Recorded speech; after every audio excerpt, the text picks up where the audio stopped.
국내 코로나19 확진자 발생 수가 감소하고 있는 가운데 해외에서는 환자가 급증하는 추세입니다. 예, 나라별 상황 자세히 알아보겠습니다. 엄중식 가천대 길병원 감염내과 교수가 나와 계십니다. 안녕하십니까? 교수님, 어서 오십시오. 예.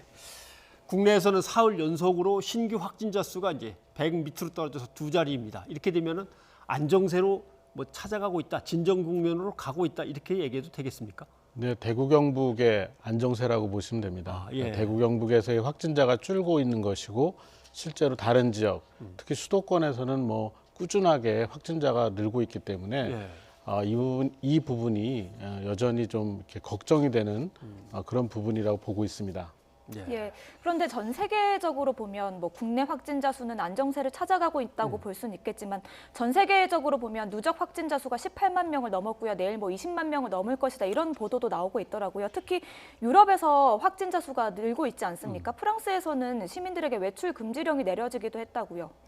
예, 그 유럽에서 지금 확진자가 급하게 늘어나고 있는 5개 나라만 합쳐도 이미 5만 4천 명이 넘었습니다. 예. 중국이 지금 8만 명 조금 넘게 확진이 됐는데 곧 중국 전체 확진자 수를 넘어서게 될 것 같습니다.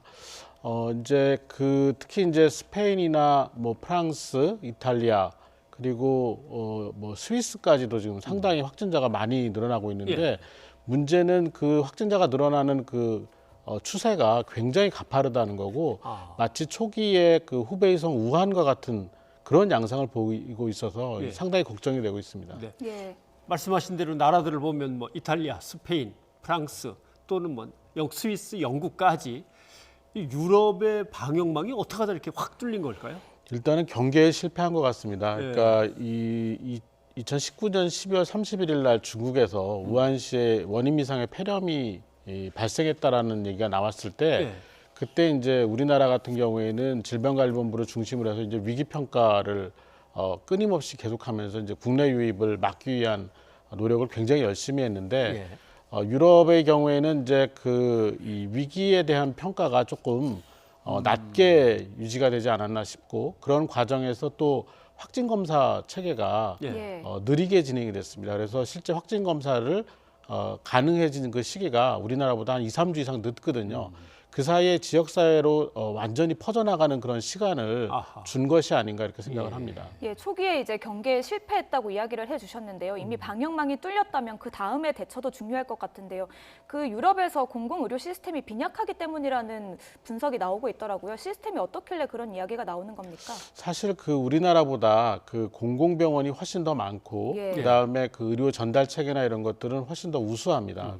그래서 안정한 상태에서의 자원을 효율적으로 사용하는 데는 상당히 최적화되어 있지만 이렇게 아주 특별한 상황, 특히 감염력이 굉장히 센 새로운 전염병에 대해서 아주 탄력적으로 빠르게 대응할 수 있는 능력은 아무래도 떨어지지 않는가 생각이 되고 또 하나는 이제 우리나라랑 굳이 비교를 한다면 이제 우리나라는 이 신종플루 이후에도 메르스라는 이런 호흡기 전파 질환에 대한 경험을 최근에 가져서 이런 경계심이 상당히 높은 그런 상황이지만 유럽은 2009년에 신종플루 이후에는 딱히 그럴 위험한 상황을 겪지 않았기 때문에 여러 가지 체계를 발전시키는데 좀 더디지 않았나 이런 생각이 듭니다. 네, 알겠습니다. 유럽 못지않게 미국도 이제 심각합니다. 아까 서두에서 말씀을 잠깐 제가 드렸습니다만은 이러다가는 이탈리아꼴 된다. 이런 공중 방역당국 책임자의 말도 있었는데 확진자 수가 지금 4천 명을 넘었다는 거 아닙니까? 미국의 상황은 어떻게 보십니까? 예, 오늘 4,700명을 넘어선 상황이고 마찬가지로 여러 주에서 동시다발적으로 확진자들이 많이 늘어나고 있기 때문에 이 상승세가 유럽만큼 가팔라질 가능성이 굉장히 높이 있습니다.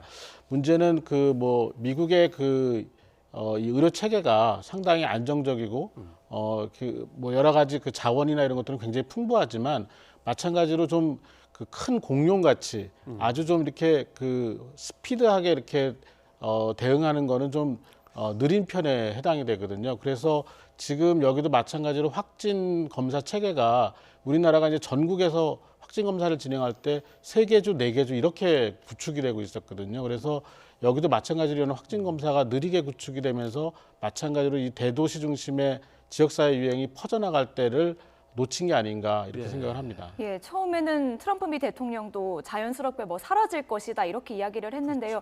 오늘은 이렇게 이야기를 했습니다. 10명 이상은 모이지 말고 뭐 외식도 하지 말고 보름 동안 사회적 거리 두기를 실천해 달라 이렇게 이야기를 하면서 코로나19 사태가 7월, 8월까지 갈 것이라고 했거든요. 어떤 근거로 이 시기를 언급했다고 보십니까? 네, 아무래도 이제 중국이나 또 우리나라에서 유행 양상을 많이 반영을 한 것 같습니다. 예. 그러니까 중국의 경우에는 아주 빠르게 잡으면 11월 중부터 이 코로나19가 감염이 확산되기 시작했다는 예. 거 판단을 하고 있는데 그 과정에서 6주에서 8주 정도가 지나면서 아주 고점, 그러니까 아주 절정기에 이르기 시작을 해서 그 절정기가 한 4주 이상 지속이 됐거든요.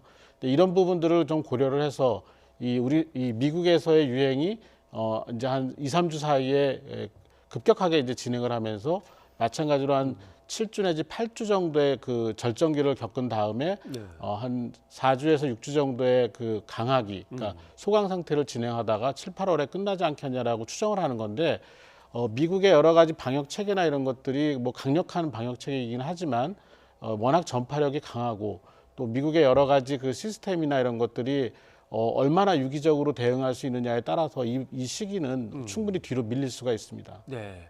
미국에서 이 코로나19에 대한 백신이 첫 번째 임상시험에 돌입했다. 뭐 이런 소식이 전해졌거든요. 이게 어떻게 진행되는 거고 대체 언제쯤이면 이게 나오나 이것도 참 궁금합니다. 근데 뭐 백신에 대한 기대를 많이 하고 계신데 네. 실제로 백신 후보 물질을 통해서 임상적으로 사용 가능한 백신을 개발을 하고 이것들이 유효성이 있고 안전성이 있는지를 평가하는 데는 아무리 짧게 잡아도 1년에서 1년 반이 걸립니다. 아, 예. 그러니까 지금 시작해서는 이번 유행에 적용하기가 상당히 어렵다고 저는 생각을 하고 있습니다. 아, 어렵다고 보시는군요. 하하. 예, 어떻게 될지 한번 지켜봐야 될 것 같고요. 네. 이렇게 유럽과 미국의 상황까지 짚어봤는데요. 그런데 교수님께서 정작 가장 심각하다고 보는 국가가 따로 있다고 들었습니다. 어딘가요? 두 개 지역이 있는데요. 예. 하나는 이웃 일본입니다. 예. 일본은 지금까지 그 확진 검사 시행 건수가 13,000건이 조금 넘었습니다. 우리나라가 하루에 하는 숫자보다 못한 검사를 하고 있고요. 예. 어제만 해도 뭐 한 40명 정도의 확진자 수가 늘어나는 그런 정도 밖에 나오지 않고 있거든요. 근데 실제로 일본이 그렇게 감염 유행이 안 일어날 가능성이 없다고 보고 있거든요. 왜냐하면 사망자가 늘어나는 걸 보면은 거기에 한 20배 정도의 그 지역사회 유행이 있다고 판단을 해야 되거든요. 그러니까 굉장히 낮게 저평가가 되고 있고 실제로 열이 4일 이상 나거나 원인 미상의 폐렴이 되지 않는 한 검사를 진행 안 하다 보니까 경증 환자를 지금 다 놓치고 있고 그러다 보면 그 지역사회 유행이 아주 광범위하게 일어날 가능성이 매우 높다고 보기 때문에 위험하다고 보고 있고요. 그다음에 저개발 국가 검사 자체가 안 되는 뭐 아프리카나 예. 이 남아시아 지역은 좀 위험하지 않나 이렇게 생각을 하고 있습니다. 예. 예.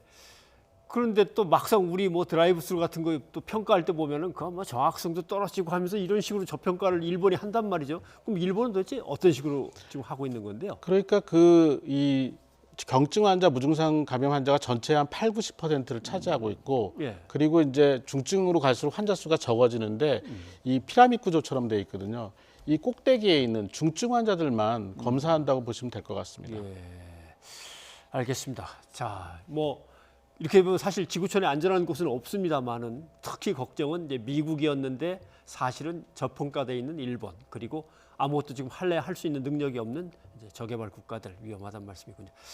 아, 이거 좀 빨리 끝났으면 좋겠는데 말씀하신 대로라면 백신 나올 때까지는 뭐 이거 아무 소용이 없는 것이고 또 참고 기다려야 되겠군요. 예. 오늘 엄 교수님 고맙습니다. 감사합니다.